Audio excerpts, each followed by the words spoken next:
1.12 question में क्या है बच्चों, फर्स्ट पार्ट में two insulated charges copper sphere A and B have their centres separated by a distance of 50 centimeter. What is the mutual force of electrostatic repulsion if the charge on each sphere is 6.5 into 10 power minus 7 coulomb? The radii of A and B are negligible compared to the distances of separation. तो simple सा question है ये बहुत. इसमें दो sphere आपको लिए गए हैं जिनका रेडियस उनके बीच के डिस्टेंस के कंपेयर में बहुत ही ज़्यादा छोटा है, तो उसको हम लोग निगलेक्ट कर सकते हैं. तो ये मान लीजिए दो आपके चार्ज स्फेयर थे और इनके बीच में जो डिस्टेंस लिया गया है वो इनके रेडियस की कंपेयर में बहुत बड़ा हम ले सकते हैं. यहाँ पे फिलहाल इन्होंने r इक्वल्स टू 50 सेंटीमीटर लिया है. इसको मैं 50 इंटू 10 पावर माइनस 2 मीटर में कन्वर्ट कर सकता हूँ, मीटर में कन्वर्ट करने के लिए, और ये आ जाएगा आपका यहाँ से 5 इंटू 10 पावर माइनस 1 मीटर. ये डिस्टेंस हो गया. इस पे चार्ज Q1 है. Q1 की वैल्यू भी और Q2 की वैल्यू दोनों की यहाँ पे इन्होंने सेम ले रखी है, दोनों पे सेम चार्जेस हैं. तो मैं वैल्यू को यहाँ पे लिख दे रहा हूँ दोनों चार्जेस की. Q1 6.5 into 10 power minus 7 coulomb और Q2 आपका 6.5 इंटू 10 पावर माइनस 7 कूलम. ये अब इनके बीच में जो इलेक्ट्रोस्टैटिक फोर्स लगेगा वो हम जानते हैं फार्मूला. वो लगेगा आपका यहाँ F equals to K Q1 Q2 upon R square. इसको मैं फर्स्ट इक्वेशन मान ले रहा हूँ अभी, और मैं यहाँ पे इसको सॉल्व करता हूँ. तो F की जो वैल्यू निकल के आएगी, लगने वाले फोर्स की वैल्यू, फर्स्ट पार्ट हम लोग सॉल्व कर रहे हैं अभी. ये इनके बीच में सेम चार्ज होने की वजह से रिपल्सन लगेगा आपस में. और यहाँ पे K का जो वैल्यू होता है 9 इंटू 10 पावर 9. Q1 की वैल्यू आप रख सकते हैं यहाँ पे 6.5 इंटू 10 पावर माइनस 7. दूसरे की वैल्यू भी इसी तरह 6.5 इंटू 10 पावर माइनस 7. और इसको हम लोग R स्क्वायर है नीचे, तो R का value 5 into 10 power minus 1. R square है 5 इंटू 10 पावर माइनस 1 ये हो गया, इंटू 5 इंटू 10 पावर माइनस 1 ये हो गया. मैं ऐसा क्यों कर रहा हूँ वो आपको, ये कैलकुलेशन ईजी हो जाएगा इसलिए मैं ऐसा लिख रहा हूँ. अब आप 65 को 5 से कट जब करेंगे तो ये 1.3 आ जाएगा, और यहाँ पे ये भी 1 पॉइंट आपका 3 हो जाएगा.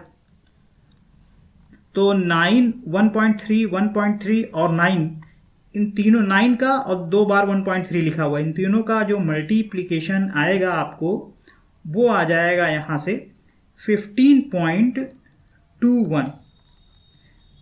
ठीक है, ये आ जाएगा इन तीनों का मल्टीप्लिकेशन. अब हम लोग 10 की पावर पे ध्यान देते हैं. ऊपर 9 है, नीचे आप -7 -7 14 -14 9 -14 अगर आप करेंगे तो ये आपका -5 बचेगा. और नीचे 10 पावर -2, ये 2 बार -1 लिखा हुआ है.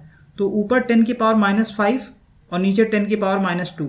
तो ये 10 की पावर -2 जब ऊपर जाएगा तो +2 बन जाएगा. तो 10 की पावर -5, इसको आप 9 -14 10 पावर -5 यहाँ से बचा, और 10 पावर -2 ऊपर गया तो ये +2 हो गया, और ये आपका आ गया 15.21 10 पावर -3.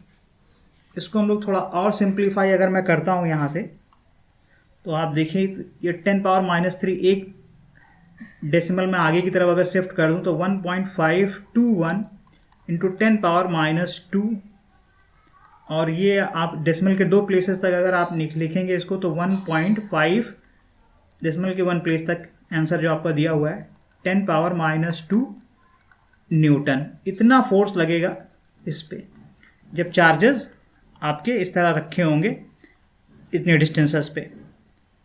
और ये फोर्स क्या होगा, रिपल्सन का होगा, रिपल्सन हो जाएगा क्योंकि सेम चार्जेस है. सेकेंड पार्ट आपसे इसमें क्या पूछा गया, what is the force of repulsion if each sphere is charged double the amount and the distance between them is halved. तो यहाँ से जो नया चार्ज आ गया है, मान लीजिए वो चार्ज अब इस तरह हो गया, इनके बीच में डिस्टेंस भी चेंज कर दी गई है. तो डिस्टेंस पहले जो थी वो अब r' हो गई है. r' की जो वैल्यू है वो r/2 हाफ हो गई है. और यहाँ पे Q' ये चार्ज है वो पुराने चार्ज का 2 टाइम्स हो गया है, इस पे जो चार्ज है वो भी पुराने चार्ज का 2 टाइम्स हो गया है।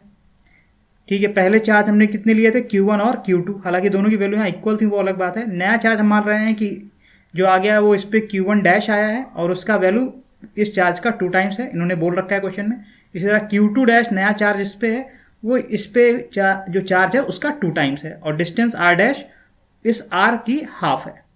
तो जो न्यू फोर्स निकलेगा उसको अगर हम लोग यहाँ पे निकालना चाहें तो वो फोर्स कितना निकल के आएगा, इसको मैं यहाँ लिखता हूँ F डैश न्यू फोर्स, ये बी पार्ट हम लोग कर रहे हैं, के Q1 dash Q2 dash upon R dash का square, Q1 Q2 upon R square होता है फार्मूला।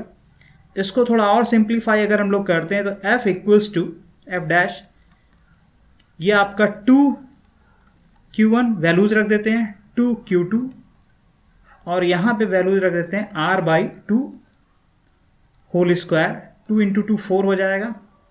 तो ये आपका सिंप्लीफाई हो गया, F डैश जो बन के आएगा K 4Q1 Q2 upon R square upon 4, ये 4 ऊपर जाके कितना बन जाएगा आपका, F डैश 4 इंटू 4 16 बन जाएगा, 16K Q1 Q2 upon R square ये बन जाएगा। और अगर हम फर्स्ट अभी इक्वेशन जो देख रहे थे, फर्स्ट इक्वेशन में मैंने आपको ये दिखाया था कि ये जो वैल्यू है K Q1 Q2 upon R square, ये F के बराबर है, ओल्ड फोर्स के बराबर है। पुराना वाला फोर्स यही था जब पहला स्ट्रक्चर था हमारा। तो यहाँ पे K Q1 Q2 upon R square की जगह हम F डैश इक्वल्स टू, इसको कलर में चेंज कर दूँ थोड़ा सा, हाँ, तो F dash is equals to 16F, यानी नया जो फोर्स है पुराने फोर्स का 16 टाइम्स हो जाएगा, और जो पुराना फोर्स आपने निकाल रखा है वो 1.5 इंटू 10⁻⁻2 न्यूटन निकाल रखा है। तो नया जो फोर्स लगेगा F डैश वो 16 इंटू 1.5 इंटू 10⁻⁻2 न्यूटन। जब आप इसको सॉल्व करोगे तो ये आ जाएगा यहाँ से 16 इंटू 5, ये आ जाएगा 80, एंड 16 इंटू 1 24.0